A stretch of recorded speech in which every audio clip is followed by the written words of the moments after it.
માંડવી દક્ષિણ રેન્જના MSKC 2/10/2025થી register થયેલ ગુનામાં મુસ્તાક આદમ તાસિયાના રિમાન્ડ દરમિયાન રેડ કરેલ જગ્યા પર ગેરકાયદેસરની ફેક્ટરી મળી આવી.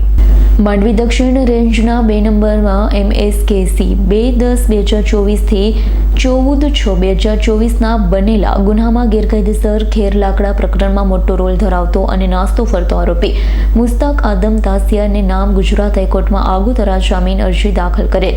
કોર્ટ દ્વારા નામંજૂર કરી દેવામાં આવેલા બાદ આરોપીએ નામ સુપ્રીમ કોર્ટમાં આગોતરા જામીન અરજી દાખલ કરી છે. અરજી પણ સુપ્રીમ કોર્ટ દ્વારા ફગાવી દેવામાં આવી છે. હુકમ કર્યો છે કે આ ગુનામાં તમો પોતે હાજર થઈ જાઓ તેવો હુકમ કરતા આરોપી પોતે માંડવીની કોર્ટમાં સરેન્ડર હાજર થતા આગળની કાનૂની કાર્યવાહી માંડવી કોર્ટ દ્વારા દિવસ 7ના રિમાન્ડ મંજૂર કરી સુરત વન વિભાગની તપાસ ટીમ અને આરોપીની કસ્ટડી આપવામાં આવી છે. રિમાન્ડ દરમિયાનની આગળની કાર્યવાહીમાં મહારાષ્ટ્ર રાજ્યના રત્નાગિરી જિલ્લાના ચિપલોન તાલુકાના સાવરડે ગામે આવેલ સચિન કાથા ફેક્ટરી આવેલી છે, જ્યાં રેડ કરતા ફેક્ટરી ચાલુ હાલતમાં મળી આવી. મોટા પ્રમાણમાં ખેરના લાકડાનો જથ્થો મળી આવ્યો અને ખેરના લાકડાનો જથ્થો હેમર માર્ક વગરનો મળી આવ્યો છે. ફેક્ટરીમાં ફાઇનલ પ્રોડક્ટ કાથાના તૈયાર બિસ્કિટ મળી આવ્યા. બિસ્કિટ સેમ્પલ લેવામાં આવ્યા. ફેક્ટરી ચલાવવાનું કોઈ લાયસન્સ મળી આવ્યું ન હતું. આ સિવાય અન્ય બીજી એક વિક્રાંત કાથા ફેક્ટરી પર અગાઉ નાસિક વન વિભાગ દ્વારા ફેક્ટરીને સીલ કરવામાં આવી હતી.